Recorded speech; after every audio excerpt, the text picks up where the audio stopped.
Tawasul Nabi jari syirik, tawasul kuburan jari syirik. Padahal hanya tawasul, memposisikan orang soleh ini sebagai pintu komunikasi dengan Allah, karena orang ini merasa nggak layak komunikasi langsung dengan Allah, sehingga bertawasul, berwasilah sama orang soleh. Paham ya? Dihukumi kafir.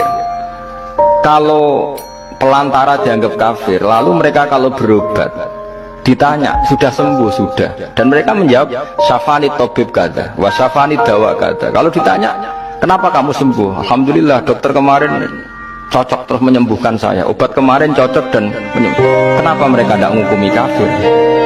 Angger wong soleh disebut kafir, nak obat gak kafir.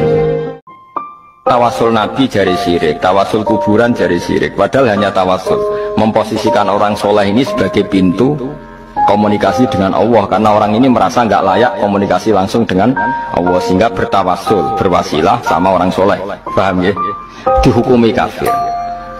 Kalau pelantara dianggap kafir, lalu mereka kalau berobat ditanya sudah sembuh sudah, dan mereka menjawab syafani tobib kata, wa syafani dawa kata. Kalau ditanya kenapa kamu sembuh? Alhamdulillah, dokter kemarin cocok terus menyembuhkan saya. Obat kemarin cocok dan menyembuh.